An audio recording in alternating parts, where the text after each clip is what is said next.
Well, hello everyone, and you're watching another episode of the Live Today show right here on Can TV Channel 21. I'm Dr. Cherie, your host for the show and founder of the Live Today Foundation, where our mission is to provide joy, inspiration, and free compression garments to under-resourced cancer patients and survivors living with lymphedema. We have a very special guest for you today, but before I introduce this beautiful woman here, I want to share with those of you who may be interested in finding out more information about the Live Today Foundation. Let me share some information with you. Now, those of you who want to know more about the Live Today Foundation, maybe you're interested, you're just hearing the name for the first time. Those of you that maybe have gone on the website, I'm telling you, if you haven't been on there in the last 30 days, you've missed some stuff. So make sure you get out on that website. We have tons of resources for you out there, for you as patients, survivors, and as caregivers. Go out to www.live-today.org. Shoot us an email. Maybe it's you or maybe a loved one who is in need of compression garments, or maybe you just have a question. You've just started treatment and you're not really sure what to do or what to expect. Shoot us an email at info@live-today.org. And for those of you that said, oh, schmooey on the computer stuff, and you want to go old school and give us a call, give us a ring at 754-220-0234. And please, those of you that are on social media, we're out there too. You can follow us on Facebook, Instagram, and Twitter at livetoday.org. That's Live Today, DOTORG. We'd love to engage with you out on social media. We provide extra tips and videos that may not appear on the website, will possibly pop up on social media, so you don't want to miss it. And listen, for this show, all past shows, and all future shows, go out on YouTube, subscribe to our channel. Just look up the Live Today Foundation, and you'll be able to find all of our past shows, all of our extra videos, all of our other special guest nuances that we have for you. Please feel free to go out to the Live Today Foundation website. Now, on to my very, very special guest today. Jean LaMantia is a registered dietitian. She's an author. She's a cancer survivor. She knows this story, and she is a professional speaker. She was diagnosed with Hodgkin's lymphoma at the tender age of 27 years old. And in her own words, she has said, I had no idea my journey with cancer would be a gift and lead me to one of my greatest purposes in life. If that's not a testimony statement, I don't know what is. And after her cancer treatment finished, she was full of fear that her fear was going to come back, like us all. We all, as cancer patients and survivors, experience that very same feeling. But over time, this beautiful woman has managed to turn that fear into a passion, where she now dedicates her life to helping others feel better about life during and after cancer. Jean, welcome to the show. Thank you, Dr. Sherry. I really appreciate you inviting me and allowing me to share my message. Oh, it's an absolute pleasure. I'm always so amazed at how God will allow certain paths to cross. And, you know, a person could hear your name and become connected to you. And in the process of discussion, leads you to another connection. And that's how I came to know you, through a connection I didn't even know I had. And with sharing with Babs, she opened the door to you. And once I read about you and did the research about you, I knew that I had to have you as a guest on our show. So let me jump in, because you have a lot to share. So Jean, can you briefly share with us your personal cancer story? Yes, yeah, I'd love to. As you mentioned, I was 27. I was perfectly healthy, working out every day at the gym after work, and very fit. And really, my only symptom was I had this stiff neck. And the one thing about it, well, two things that were kind of unique. One is it wasn't going away. And two is whenever I would have alcohol, the pain would radiate down my arm. And it was it was numb, but it was painful at the same time. And at the time I was working in a diabetes education center with several nurses and other dietitians. And I'd say, oh, this stiff neck. And the nurses are like, Jean, like you've had that stiff neck, for too long now, like go get it checked out. Cause you can't get away with anything working with nurses. Right. So I did. And, unfortunately it wasn't caught at that time. The doctor did an x-ray, but didn't show up. And, so I was really living with it for several months. And I just went to a blood donor clinic. I was in the shopping mall. They had a clinic. I'm like, I'm going to donate some blood. And I think what that did is it just lowered my immune system enough that the cancer, which was there, just took off. And that's when like lumps were in my neck. If I put my arms together, I could feel them under my arms. And there was a mass in the center of my chest that you can even see some veins here, some discoloration. Yes. And that was the tumor pressing out. It reminded me of that movie Alien, where creatures coming out of your body. So eventually, my symptoms got so bad that I went back to the doctor, and the chest x-ray came back. And then that started, the pathway to being diagnosed. And I just do like to say that I did call the blood bank back and said, don't use my blood because I think there's something wrong with me. So just to put people's mind at ease there. So yeah, I did get my diagnosis. And so that tumor in my chest ended up being 15 centimeters. Whoa. Yeah. So okay, for those of you listening, that is not small. That's 6 huge. inches. Yeah. Yes, that's huge. Yeah. It was pretty big. And so, and what was happening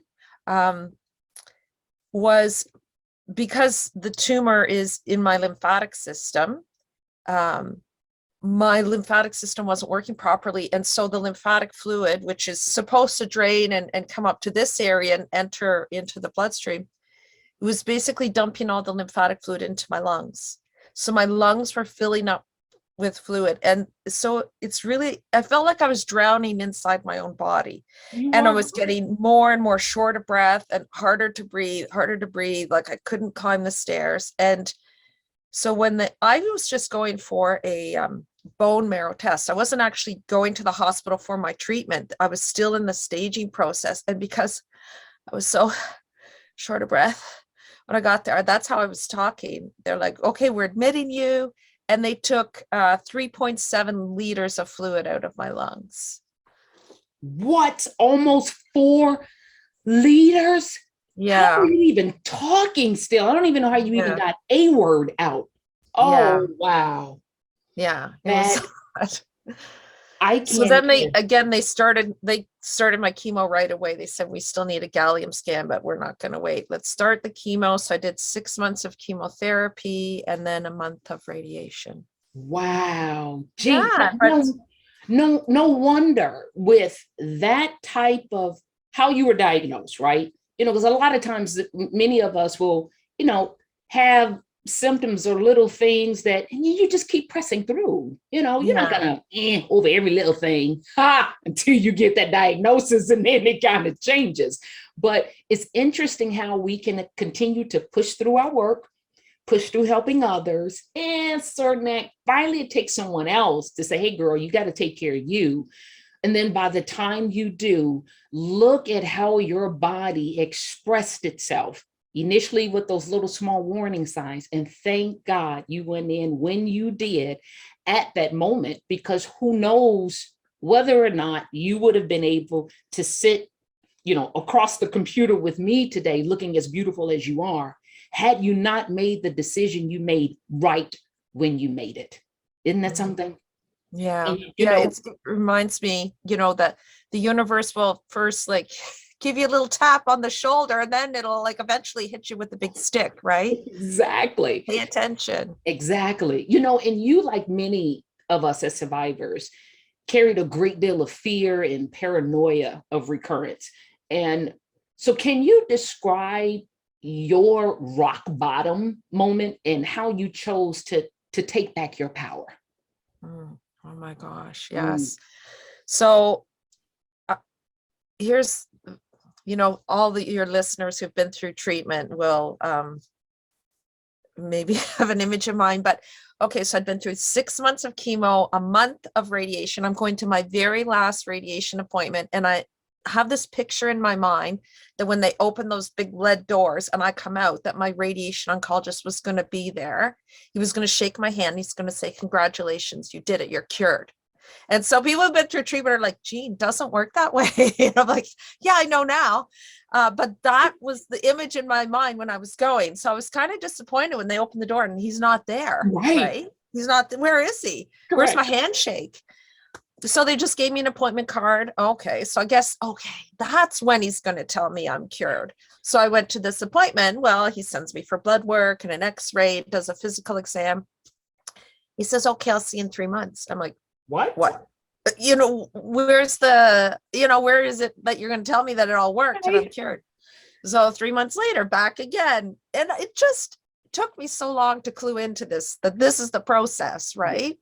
So I would just go every time thinking, oh, now they're going to tell me it's cured, and they don't. So that's when the anxiety really started to build up. And, before going back to these appointments, I'd be a nervous wreck. And one of them, I gave myself a migraine headache. I'd never had a migraine before, but, my fear and my stress was causing other issues in my body. It was creating other disease that I'd never had before. And I was just so paranoid about a recurrence, because it's one thing to be afraid of cancer, having never had it. But once you've had it and you've been through the treatment, you now know what you're afraid of. Exactly. And only survivors, it appears, no matter how you and I try to describe it. And there are times when I'll have what seems to be the perfect analogy. There are certain things that you just cannot fully appreciate without the experience. Yeah. That's the way I finally tell people, because, I got tired of the fact of people trying to negate or tell me how I should feel or not feel, but they've never walked through my shoes. And, trying to separate that. Yes, I do get concerned. I'm more hyper vigilant, but I'm not debilitated by the concern or the fear. And so there's this balance. And when you try to share that with even the co-survivors and the caregivers, and maybe the people that were on your journey, certainly people who were not on your journey really don't have a clue. But even if you share it with the individuals that were on your journey, unless they have experienced it themselves, without the experience, you cannot have full understanding or full empathy for what that fear looks like when you're constantly every 3 months follow up, or 6 months, or now I got to go in for this, or I got to go in for that test. Mm-hmm. Yeah. And you said hypervigilant. I was definitely hypervigilant. I was a nervous wreck. I was just a jumpy nervous wreck. Mm-hmm. And so one day I was 27, maybe, I guess 28 at that point, because I'd probably had a birthday since.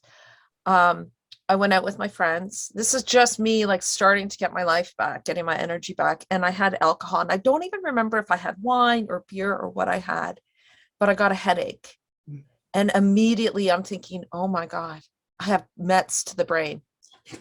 Because I went back to that place where, I had the stiff neck and the shooting pain down my arm, which when I described to my doctor, they didn't know what it was. It wasn't until months later when I was finally diagnosed and I started reading about Hodgkin's lymphoma, it said it sometimes reacts to alcohol.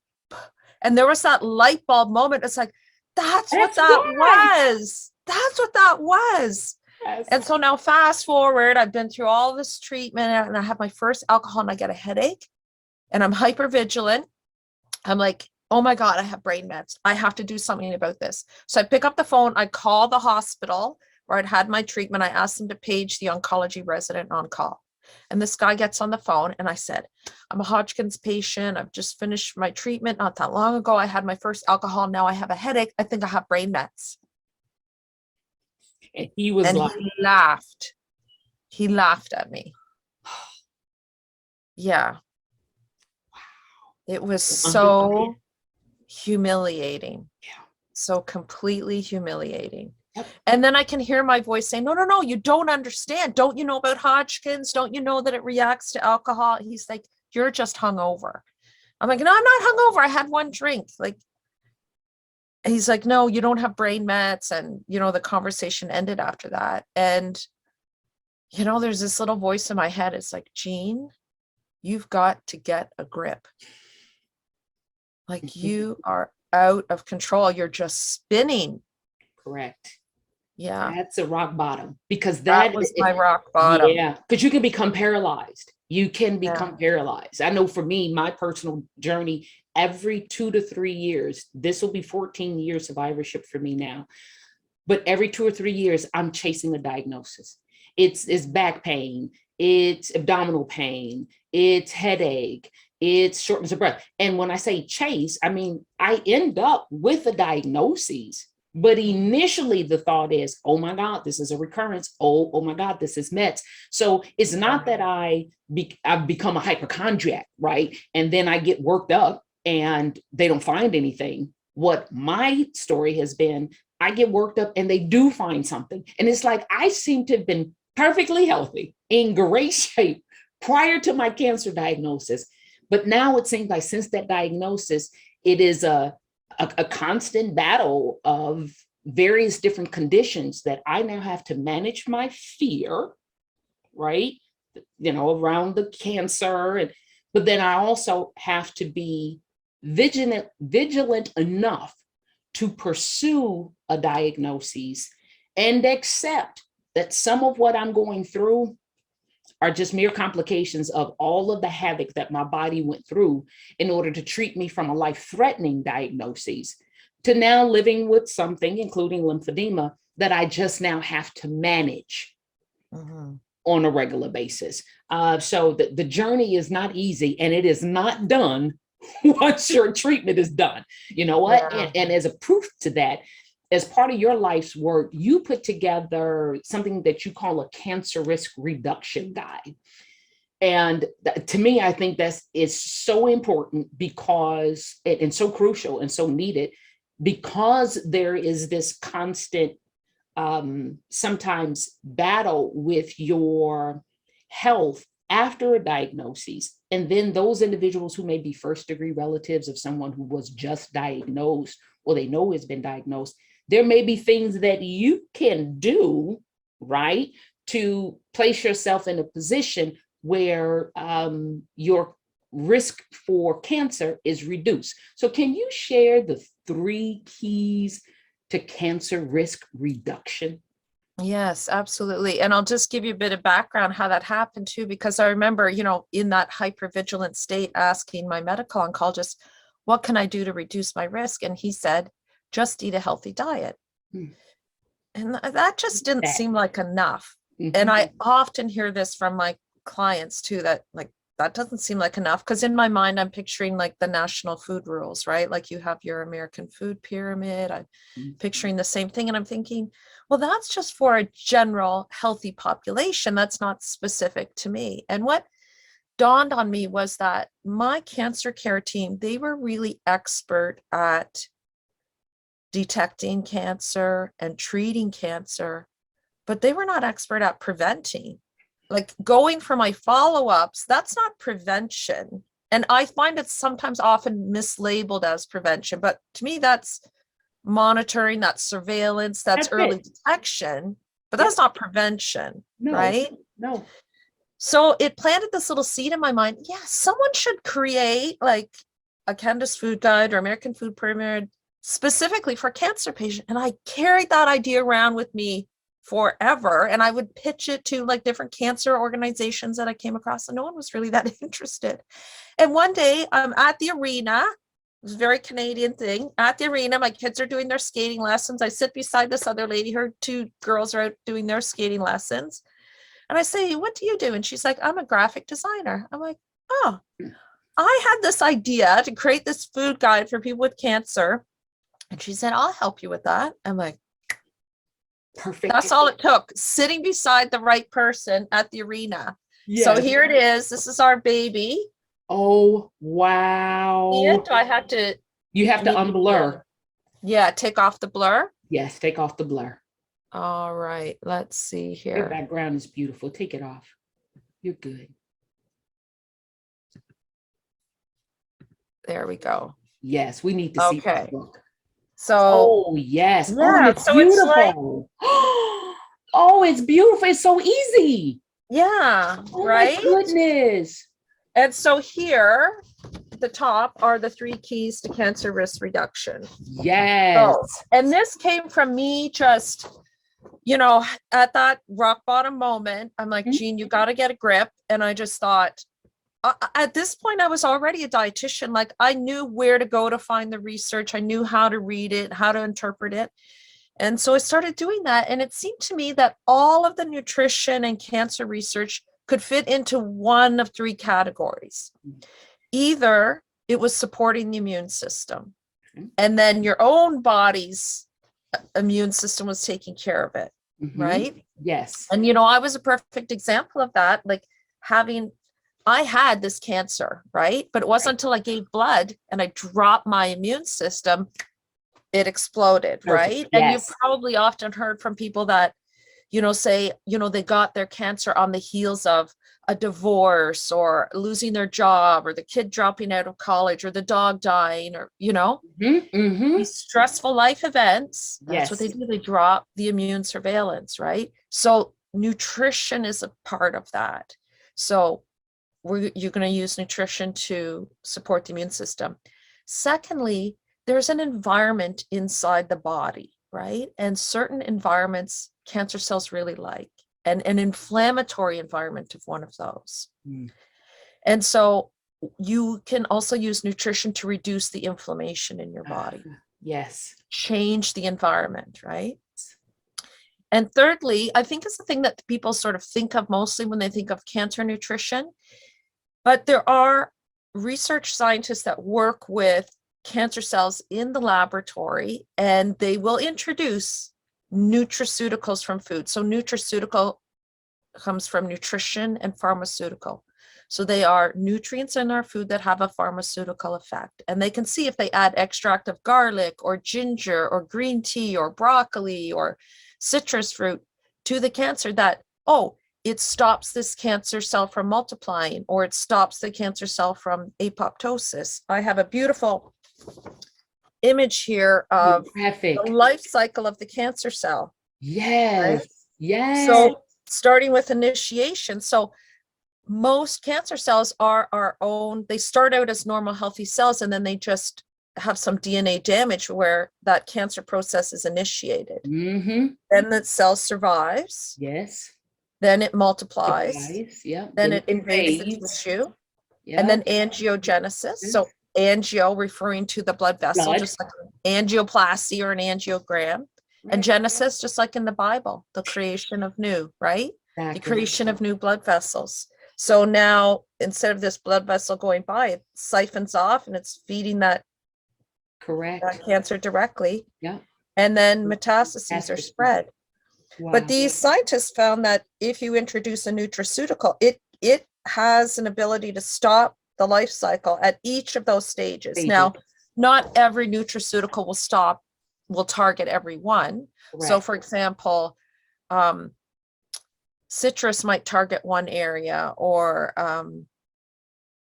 let's say dark chocolate or blueberries, or right, or the cruciferous family, they have about 3 targets. So, and those are that's what this is based on. So supporting the immune system, reducing chronic inflammation, and then targeting the cells specifically with nutraceuticals. And to me, what this did was I can have a little checklist in my mind now and say, oh, yeah, I got this, I got this, I got this. And I can think about all the things I'm actively doing to reduce my cancer risk versus just going for my 3-month follow-up where I don't feel like I'm an active part in reducing my risk, right? And if I am doing something, I don't know what it is, and therefore it doesn't reduce my anxiety. Correct. Right? Correct. I could have had the perfect diet before, but unless I know that it's helping, and in my case, like I like to visualize what's going on and how it's helping, then it's like, oh, okay, I can kind of relax a little bit. Correct. Right? Correct. I can tell you now, I'm going to need to get my hands on some of those, some of those, Okay. especially when I speak. I'm actually thinking of a summit that I have to speak at in April. And I talk about, when I share my story, I talk about nutrition. You know, I was a figure competitor at one point, and what you stated about when the cancer expressed itself, mine expressed itself when my mom was in the end stages of her life. And Sure. I and my dad were her primary caregivers. And as a result, I'm just running myself into the ground. So my immune system just sucked. And then the cancer had Mhm. an opportunity to surface. So I got to get a copy of those just to be able to have to give to the participants that are there, because they're usually cancer patients and or survivors who are just looking for additional resources. They're new to the game, and they want to see and hear a face of someone who's been through, can come on the other side and can give them tips to help them on their journey. But I'm recalling that in 2021, you took your service for those with lymphedema to a whole new level, and you launched the Lymphedema Nutrition School program. A lymphedema nutrition school program. What are the objectives of the program, and what can participants expect? All right. Yeah. So, and that was just I just sort of fell into the lymphedema thing. I was asked by a physical therapist who's a certified lymphedema therapist to come work at her clinic Mhm. because a lot of her clients were cancer survivors. And because I had published a book on cancer nutrition in my guide, she thought I'd be a good fit. Well, when I got in there, I realized, okay, I don't know a lot about lymphedema. So let me look into that. There were no resources on the Canadian dietitians or the American diet, because I'm a member of both. Uh-huh. It's like, I guess I'm going to have to, look into this. And I just found, I kept finding more and more things that would be helpful. And the interesting thing about it is most of the research is not published in North America around nutrition, right? Yeah, it's from Wow. Europe, it's from Asia, it's I'm from South so America. deficient. Yeah. So, and I put it all together. So, what are my objectives? So, one objective is that I want people to get to know their lymphedema. And one of the things we do is I have them track their intake and track their lymphedema, because I have this belief that, not all lymphedema is the same. Mhm. And some people might be more responsive to the amount of salt in their diet. Others, lymphedema might flare up more with a higher fat diet, others more with an inflammatory diet. And so I really want you to get to know your lymphedema. So that's part of it. The second is I want to help the lymphedema come down, right? I want to get it down and I want to reduce it.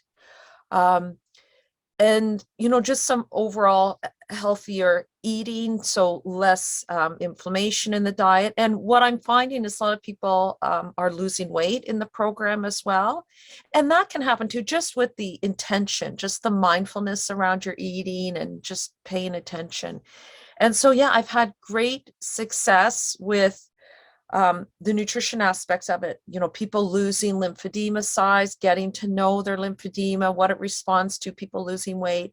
And that's something I was hoping for, but I didn't know what form it would take, is just this sense of community, Yes. because I teach it as a live group, well, live, virtual, but live, like we're all there in the moment. And just what I see people learning from their fellow classmates is really, really beautiful. I do have a self-study course too for people who want to maybe be more private about it, or more of an introvert, or just want to do things on their own timeline. But yeah, that's my school, and it's been going for a year now, and I look forward to it every week when we have our meetings. It's great. That is amazing. Now, the program, how long is the program? Can I join and I'm just your forever student? Or is the program run for, for weeks at a time, and then I can re-engage down the line? How does that work? Yeah, so it's a 10-week program. So we meet every week for an hour and a half. And you might think, boy, what do you talk about? But, there's Time just, flies. It's tons to talk about. right? Every week is a different topic related to nutrition. And then there's goal setting. And so the way I structured it, the first lesson is there. It's virtual, it's recorded. In fact, it's a free preview. So if you're anyone listening thinks they want to check it out, the free preview is there. And then we meet every week for 10 weeks, well, for 9 weeks. And then we have a 1 month sort of everyone, kind of let my little birds fly, and then we have a 1 month follow-up just to check in. And then after that, there's an alumni group, which actually came about with my first class because they wanted to keep meeting. So we meet every month, and that's still ongoing now. So Jean, you have been just an absolute total wealth of knowledge. How can individuals watching and or just listening to the show, how can they engage with you or maybe find out more about the program or other counseling options? What if they want to just meet with you individually? How can individuals engage with you? Yeah, thanks for asking. So there's so many ways, like, kind of start off with, my blog. Mm-hmm. So I blog about a lot of nutrition and lymphedema topics. I have several, and I'm a total nutrition geek. Like, you're getting the full, here's all the research, here's what it says, here's all my references. So the blog is the first way. My book, I did write a book on lymphedema nutrition. So that's available. I also have several just single webinars. In fact, I have one coming up. We're talking about the GI lymphatics, like what's going on in the gut. So that's on World Lymphedema Day on March the 6th. Yeah. And then I have some other one-offs. I have one that I did with Bab, just talking about breast lymphedema. So I talk about the most popular questions I get from my breast cancer survivors, which are soy, flax, and sugar. And Babs does her recommendations around yoga. Yes. And then I have, as you mentioned, one-on-one virtual counseling and lymphedema nutrition school. And so the way to find out about all of this, I guess probably the one way where it's all together is my website, which is my name, LaMantia.com. And I'm also on Instagram at cancer_lymphedema_dietitian. Perfect. Guys, let me tell you, you have been, this show with Live Today has been phenomenal. I just want to share with you guys, again, how you can find out more information about the Live Today Foundation. Here's our website address. Go out to www.live-today.org. A copy of this particular show will be featured on our website. Yes, so that you can play it and play it and play it again. If you have any additional questions, let's say you didn't catch exactly what Jean said on how to get in touch with her, shoot us an email. We got you at info@live-today.org, or give us a call at 754-220-0234. Again, follow us on social media, Facebook, Instagram, and Twitter at livetoday.org. That's Live Today, DOTORG. And again, follow us and subscribe to our channel so that you don't miss not one show or extra video that could possibly come up. Find us on YouTube and just search the Live Today Foundation. Jean, you have been absolutely phenomenal. Are there any parting words that you would like to share with our audience? Well, I would say, just in summary, what you eat does matter for your lymphedema. It really does. And even if you're doing manual lymphatic drainage and you're wearing your compression and you're maybe doing multi-layer bandaging and you're exercising and deep breathing and all the amazing tools that you have to look after your lymphedema, nutrition can even take it to the next level. That's one thing I'd like to share. And the second thing, I just want to, shout out back to you, Dr. Sherry, and just thank you for all the great work that you're doing and your foundation. And it's very inspiring. It's really incredible.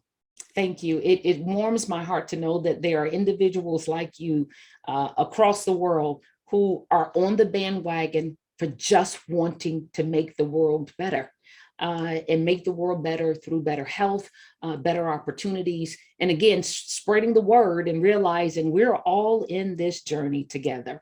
Everyone, I'm Dr. Cherie. You've watched another episode of the Live Today show. Remember, I want you to be present, take charge of your life, and live today and every day. Until next time.